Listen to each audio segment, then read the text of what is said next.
Sate acan dimulai, abdi bade naros. Tos tunduh teu acan.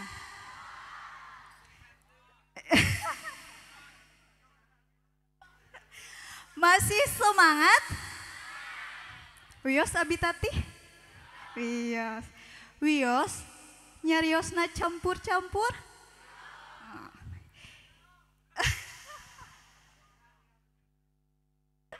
Itu kayak gitu. Saat tadi mulai.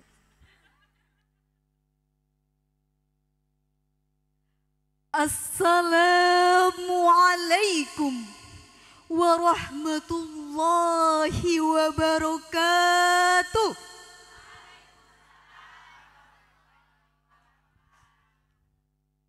Ngemam opak, ngemam wajib.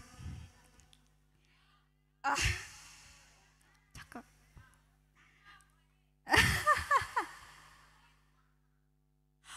Kompak nama kompak, namung nembe saalit. Sakali deui. Assalamualaikum warahmatullahi wabarakatuh.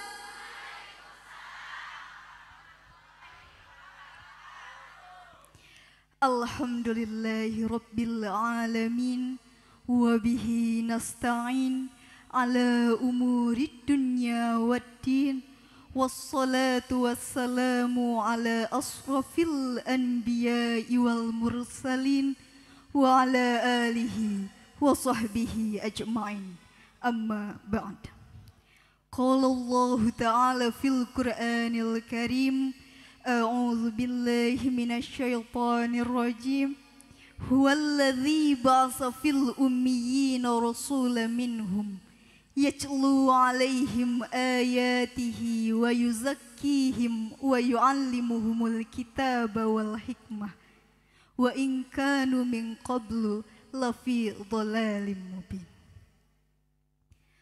Pertama-tama marilah kita panjatkan kepada Allah, Tuhan yang Maha Esa dan Tuhan yang Maha Kuasa. Puji kepada Allah yang Maha Suci dan Maha Mengetahui. Syukur kepada Allah yang Maha Luhur dan Maha Ghafur, pemberi nikmat yang tidak terukur, agar kita tidak kufur dan takut, karena sudah ditunggu alam kubur. Salawat dan salam semoga dilimpah curahkan kepada baginda kita, Habibana wa Nabiyana wa Maulana Muhammad. Yang terhormat Al-Mukarram Bapak Kiai Haji Acep Mukhlis. Yang terhormat Al-Mukarram Bapak Kiai Haji Sidik Mulyana SPD, Al-Mukarramun yang saya hormati, bini sepuh, tokoh agama, tokoh masyarakat, aparat pemerintah setempat, Bapak Ibu sebagai orang tua yang senantiasa bertakwa sehingga mendapat tempat yang mulia di hadapan Allah Subhanahu wa Ta'ala. Amin. Yang saya banggakan, para asatid dan asatidah Pondok Pesantren Miftahur Rahmah yang senantiasa mengaji alunan kalam ilahi yang suci sehingga menyejukkan hati.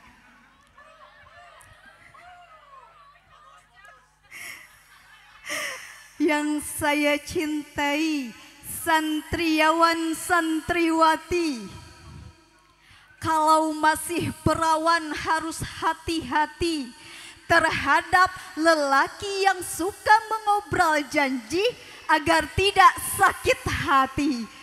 Betul apa betul? Sebab kalau tidak hati-hati berbahaya. Ada ungkapan, putus cinta adalah hal biasa, putus asa adalah dosa, putus kolor berbahaya. Putus kolor berbahaya. Jadi tekengi. Bapak, Ibu, Akang, Teteh,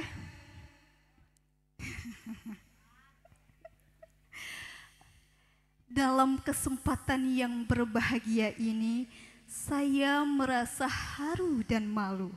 Sebab lain kitri, lain walungan. Cakep. Sekali lagi. Lain kitri, lain walungan. Tapi kitri anu ngajajar. Lain kiai, lain ajengan. Tapi santri anu kakara diajar. Oleh karena itu, sudah barang tentu Bapak, Ibu, Akang, Teteh, semua yang hadir di sini keilmuannya lebih tinggi daripada saya, apalagi pengamalan keagamaannya lebih baik daripada saya. Tapi walaupun demikian, ungdur maqala wala tangdur mangkola. Jangan dilihat yang berbicara, tapi lihatlah isi pembicaraannya. Abi mah telope.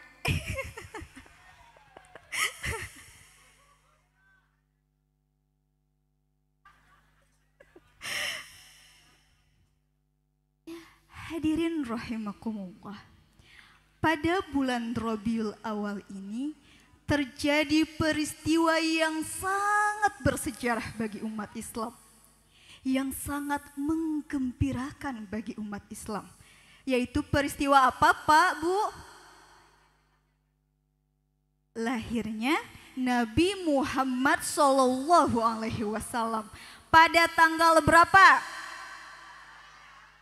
Pintar. Tahun? Pintar. 100. Nanti minta aja ke Kiai Haji Sidik Mulyana ya hadiahnya.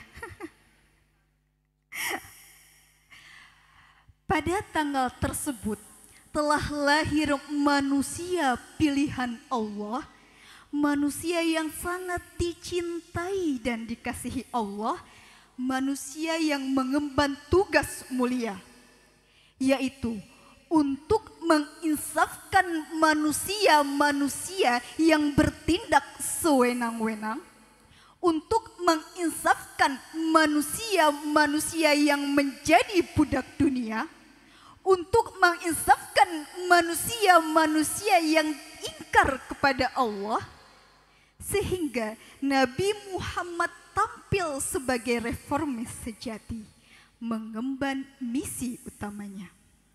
Hal ini terpapar dalam Quran surah Al-Jumu'ah ayat 2.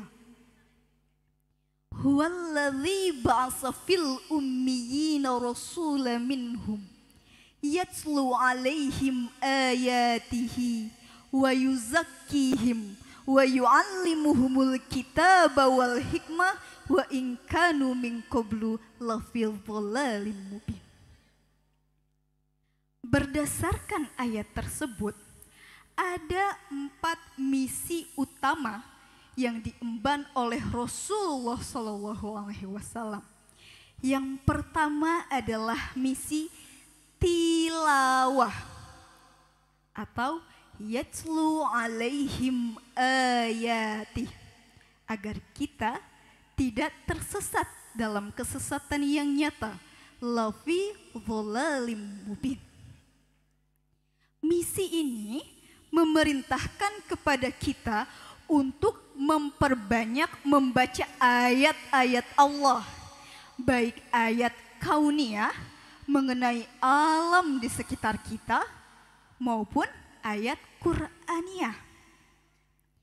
Karena orang yang rajin membaca ayat suci Al-Quran banyak syafaatnya, termasuk Iqra'ul Qur'an fa innahu ya'ti yaumal qiyamah syafi'an li ashabi. Bacalah Al-Quran karena sesungguhnya pada hari kiamat akan menjadi syafaat bagi para pembacanya. Jadi Bapak, Ibu, Akang, Teteh, alhamdulillah saat ini kita berada di lingkungan pesantren yang gemar membaca ayat suci Al-Quran, yang mencintai Al-Quran, yang selalu mengkaji isi-isi Al-Quran. Karena khairukum man ta'allamal Qur'an wa 'allamahu. Sebaik-baiknya di antara kalian adalah orang yang mempelajari Al-Quran dan mengamalkannya. Tidak sedikit Pak, Bu, di luaran sana karena jauh dari Al-Quran, tingkatan SLTP saja enggan mengaji dengan alasan teteh abi mah sibuk. Teteh ketinggalan zaman itu mah. Teteh itu mah kuno. Teh abi mah da resepna party sanes ngaji. Sehingga muncullah sikap-sikap syaitan seperti perkelahian pelajar, kenakalan remaja, pergaulan bebas, mabuk-mabukan, bahkan anak rela membunuh orang tuanya sendiri yang di ujung lidahnya hanya 2 kata terucap. Benar, benar. Ganja, morfin,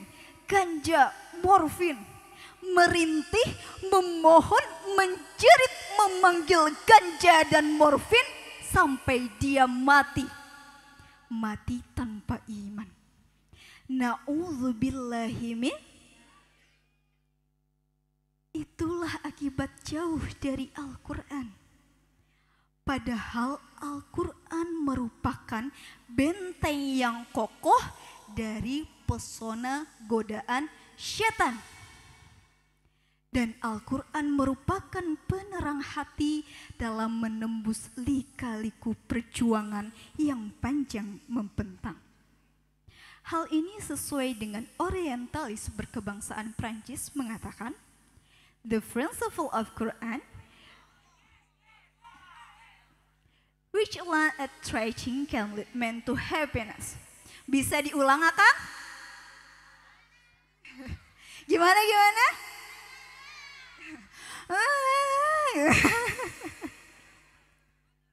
Nggak apa-apa, nanti belajar.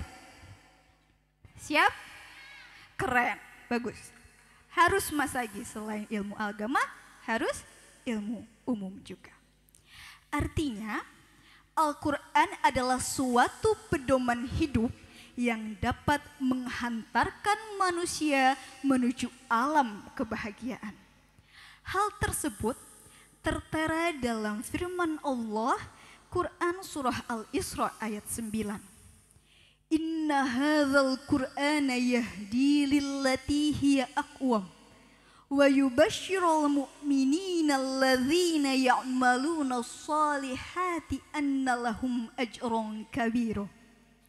Sesungguhnya Al-Quran ini memberikan petunjuk kepada jalan yang lurus dan memberi kabar gembira bagi orang-orang yang mengerjakan amal soleh bahwa bagi mereka ada pahala yang besar. Ditambah lagi dengan hadis Nabi yang berbunyi, Aktsiru min tilawatil Qur'ani fi buyutikum fa innal baital ladzi la yuqra'u fihil Qur'an yukillu fihi khairuhu wa yaksuru sarruhu wa ladhiqo ala ahli. Perbanyaklah membaca ayat suci Al-Quran di rumah-rumah kalian, karena sesungguhnya rumah yang tidak pernah dibacakan ayat suci Al-Quran di dalamnya sedikit sekali kebaikannya dan banyak sekali keburukannya. Maka dari itu, hadirin rahimakumullah, di samping terdengar deburan air mandi, harus pula terdengar percikan air wudhu. Di samping terdengar nyanyian yang merdu, isi Nabi mah bilih balubar paminyanyi. Tadi di samping terdengar alunan nyanyian yang merdu, harus pula terdengar alunan kalam ilahi yang syahdu. Di samping terhampar permadani yang indah, harus pula terhampar sajadah untuk sujud kepada Allah. Itulah gambaran orang-orang yang rajin membaca ayat suci Al-Quran. Yang terdiri dari berapa juz bapak-bapak ibu-ibu? 30. Berapa surat? Berapa ayat? Masya Allah, pinter-pinter semua di sini. Terakhir, berapa kata? Ya, yang bisa dapat hadiah. Berapa kata? Sekian katanya. Terdiri dari 77.439 kata. Baik di dalam sholat maupun di luar sholat dibacanya. Karena Al-Quran senantiasa relevan untuk setiap zaman dan setiap situasi.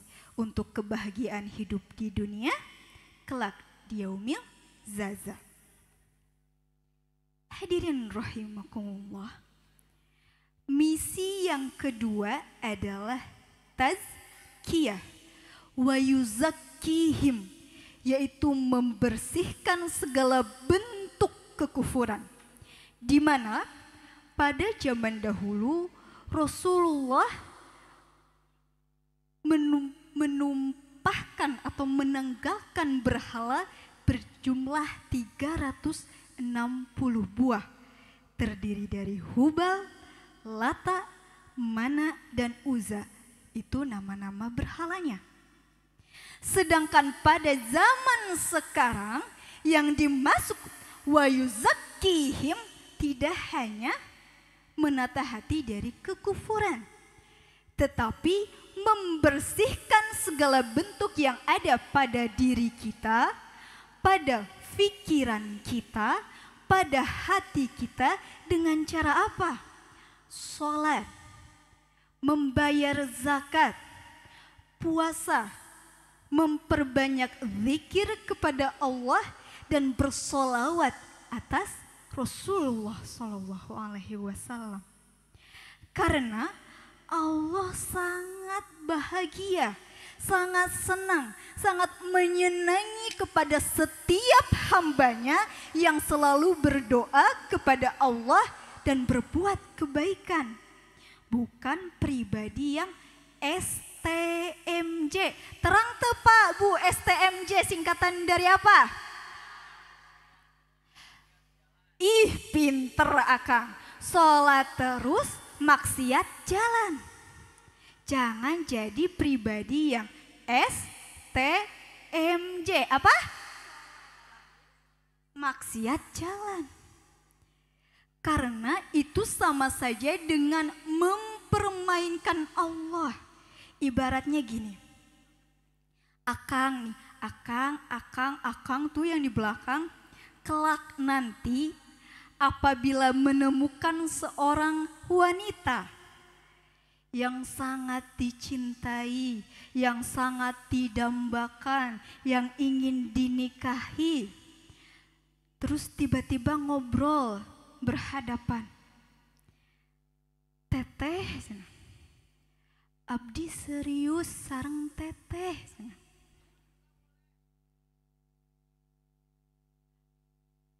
Mau nggak jadi istri aku, katanya.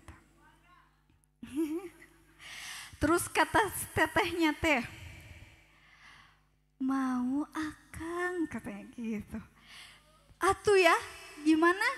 Berbunga-bunga di dalam perut. Ah, asa udah terbang kita teh. Tiba-tiba si tetehnya teh bilang, tapi Kang, bercanda. Coba. Ya kan? Enak gak digituin? Enggak kan? Misalnya ibu nih, ibu udah tampil cantik, udah di lipstik, udah di maskara, udah cantik, dandan rapi. Datang kepada suami ibu, bapakku maha gelis, tapi bercanda, bercanda. Sakit gak bu? Sakit. Itu pun yang dirasakan oleh Allah Subhanahu wa Ta'ala. Udah tulus mencintai hambanya, udah tulus menerima segala pengampunan hambanya, tapi apa yang dilakukan oleh hambanya? Hanya setengah-setengah. Setengah ingat, setengah hilaf. Sekarang eling, besok edan. Coba, kalau gitu bisa nggak doa kita diterima oleh Allah? Kalau logikanya mah nggak bisa. Tapi apa yang dilakukan oleh Allah? Allah selalu mengampuni, selalu memberikan apa yang diinginkan dan dibutuhkan oleh hambanya. Karena pada dasarnya memang iman manusia itu yazid wa yankus, bertambah dan berkurang. Solusinya apa? Yaitu dengan misi yang ketiga yang diemban oleh Rasulullah SAW, yakni ta'lim wa yu'allimuhumul kitab, mencari ilmu. Nih seperti bapak, ibu, akang, teteh sedang menghadiri majelis ilmu saat ini. Atau misal akang, teteh di pesantren, di kelas-kelas belajar, itu merupakan proses mencari ilmu. Agar ilmunya tidak sia-sia, agar ilmunya menjadi berkah, harus ingat kepada ilmu dan sumber ilmunya. Siapa yang ngasih ilmu tersebut, kita harus takzim dan hormat kepada mereka. Tapi yang terjadi saat ini Bapak Ibu, sekarang menurut para pakar pendidikan, para pemuda dalam sehari tidak lebih hanya 7 jam untuk menyekrol handphone. Entah untuk main games, entah untuk main Instagram, entah untuk sleep call bareng ayang. Sleep call bareng ayang, entah video call, entah main TikTok dan segala macamnya. Itu akan menciptakan mental pemuda yang kayak kolor. Sebentar-bentar menjadi kendor. Kemana-mana maunya naik motor. Padahal kerjanya cuman molor. Disiplinnya hanya mau dibagi honor.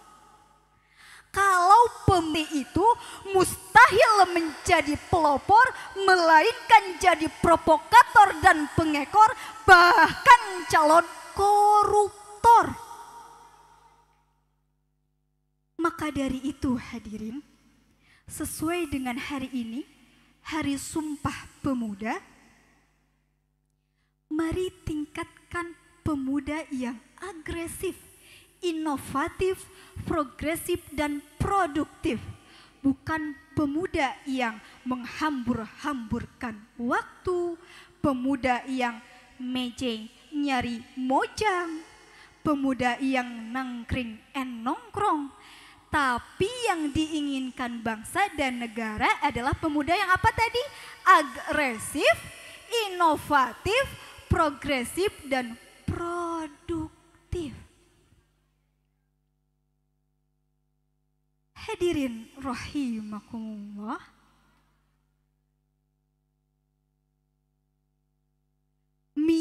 yang keempat adalah hikmah, yaitu menampilkan sunnah.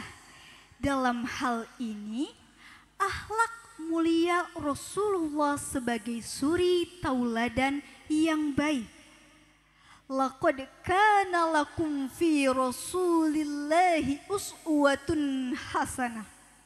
Sesungguhnya telah ada pada diri Rasulullah itu suri tauladan yang baik bagimu. Karena innamal umamul ahlaku ma bakiyat wa in humu dahabat ahlakuhum dahabu. Kelestarian suatu bangsa tergantung pada akhlaknya. Jika akhlaknya runtuh, runtuh pula bangsa itu. Sesuai dengan pantun, salak gembur beras kencur. Disatukan semakin pahit. Akhlak mundur negara hancur, kehidupan semakin sulit. Oleh karena itu, marilah hiasi hidup kita dengan Al-Quran agar terarah, hiasi hidup kita dengan ilmu agar mudah, hiasi hidup kita dengan cinta agar indah. Sebab pepatah mengatakan, manusia beragama tetapi tidak berakal adalah manusia lemah. Manusia berakal tetapi tidak beragama adalah binatang buas. Manusia tidak beragama dan tidak berakal adalah binatang lemah yang tidak ada harganya. Manusia beragama dan berakal adalah manusia sempurna. Oleh karena itu, dengan agama agar terarah, dengan ilmu agar tidak kesasar, karena manusia tanpa makan akan lapar, dan manusia tanpa cinta akan gemetar. Hadirin rahimakumullah. Kesimpulannya, keberhasilan misi dakwah Rasulullah di samping melalui misi apa tadi? Tilawah. Di samping melalui misi tilawah, tazkiyah, taklim dan hikmah, ditambah dengan akhlakul karimah, dibarengi dengan pendirian yang istiqomah, sehingga dapat mengubah masyarakat jahiliyah ke masyarakat yang penuh hidayah. Sehingga semoga kita dapat mengambil hikmah dan menambah rasa mahabbah kepada Rasul pemimpin ummah. Amin. Amin ya Allah ya Rabbal alamin. Bapak, Ibu, Akang, Teteh, tos wenginya, oh muhun, tos 12 langkung. Panginten, itulah yang dapat saya sampaikan. Kurang lebihnya mohon maaf apabila kurang hikmat, mohon ampun apabila kurang santun. Ditutup dengan pantun. Makan rendang, makan ikan tenggiri. Kalau berumur panjang, bolehkah kita berjumpa lagi? Baca buku di saat sekolah, maafkan aku di saat salah. Sifat pemurah, sifat pemberi, silah suci anugerah, undur diri. Wassalamualaikum warahmatullahi wabarakatuh.